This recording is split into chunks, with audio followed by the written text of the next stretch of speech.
अस्सलाम वालेकुम। तारुफ अभी तबीब और हबीब की बात हो रही थी।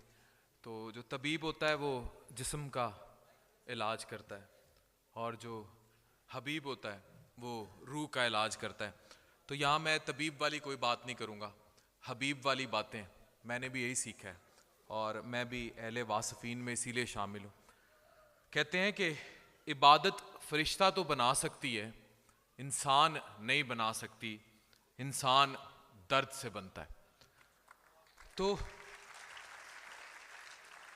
यहाँ मैं आपसे कुछ रियल टाइम वाक़यात शेयर करूँगा जो एज अ डॉक्टर और एज अ स्पेशलिस्ट मैंने लोगों में देखे और कहाँ मैंने वासिफ साहब को, उनकी ज़िंदगियों को ठीक होते देखा। अच्छा, हम लोग हमेशा रूह को जिस्म से अलग कर देते हैं। टेक्निकली, लॉजिकली, मेडिकली ये अलग हैं, लेकिन जब तक हम सांस ले रहे हैं और इस दुनिया पर फिर रहे हैं ये जुड़े हुए हैं। और हम लोगों को ये बात समझ नहीं आती। कभी आप किसी ऐसे इंसान को जो डिप्रेशन में मुब्तला हो, आप उसको कहें कि आप खलवत में जाओ, आप तन्हाई में जाओ, अगर वो तन्हाई आपको सुकून में डाल दे तो इसका मतलब ये है कि you are justified with your soul. आप अपनी रूह के साथ बिल्कुल इंसाफ कर रहे हैं। लेकिन अगर आपको आपकी तन्हाई तड़प में डाल दे तो it means you are not fair with your soul. आप अपनी रूह के साथ ठीक नहीं कर रहे, वो कहीं और भटक रही है। यही इश्क का फलसफा है। मैं यहाँ एक वाकया आप लोगों से शेयर करूँगा, शायद आप लोगों को ये बड़ा हटके लगे, लेकिन ये वो वाकया है जिसने मेरी ज़िंदगी बदली। अगर इश्क जिंदा हो तो नफ्स का असर ख़त्म हो जाता है।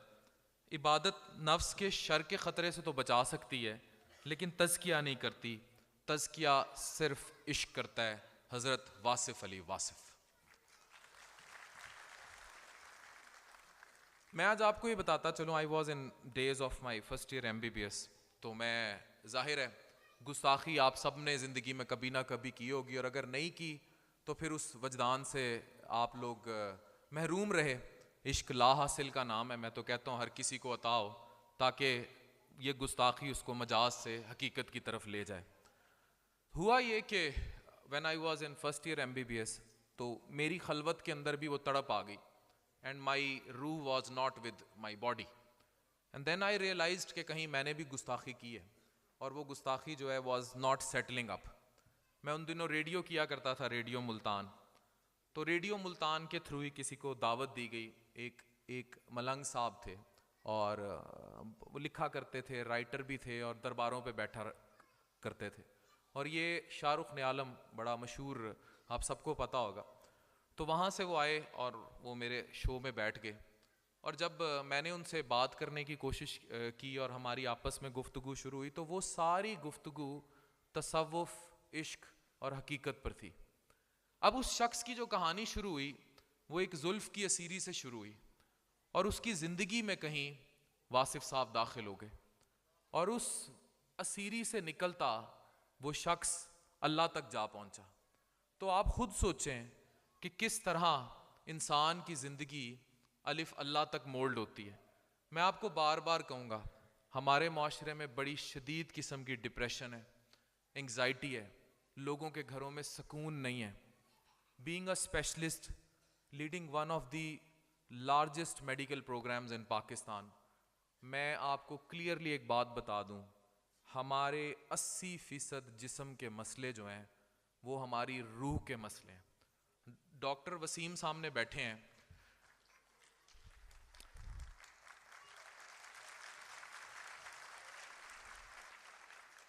आई have seen him healing people by healing soul.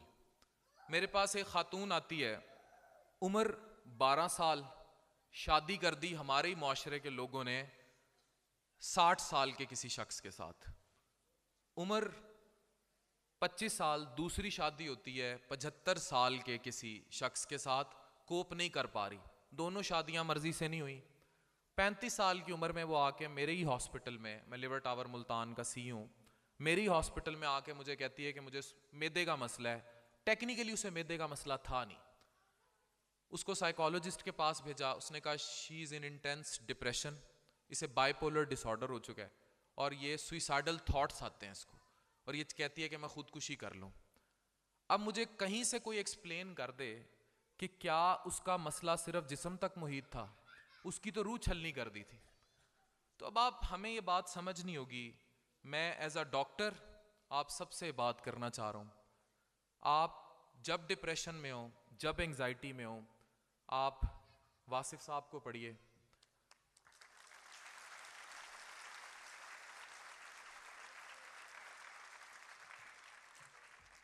आप अल्लाह की उस लॉ को पढ़िए जो आपको ठीक करेगी।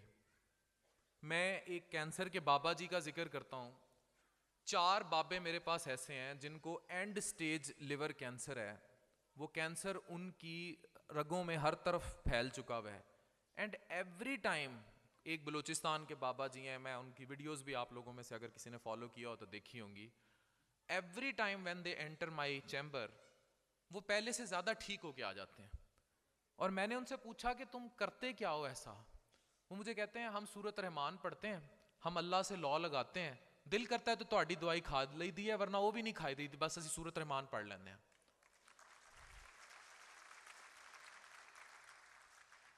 तो मैं बतौर तबीब हबीब को कैसे ना मानूं?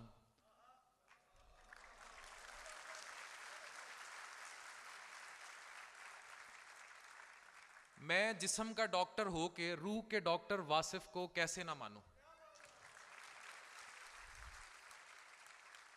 तो मैं आज आप सबसे अपील करूंगा कि इफ़ यू रियली वांट कि आप सब अपनी 80% बीमारियों को यहाँ ख़त्म कर लें, वासिफ को पढ़िए, तहज्जुद के टाइम एक मुसल्ला बिछाइए, सजदा कीजिए, रब से मांगिए। देखिए तकदीर इलाही के नविश्ते भी वही हैं, अल्लाह भी वही, उसके फरिश्ते भी वही हैं। उतर सकते हैं तेरी मदद को मलाइक अब भी, गर्ज़ाते इलाही से तेरे रिश्ते भी वही हैं। Thank you very much.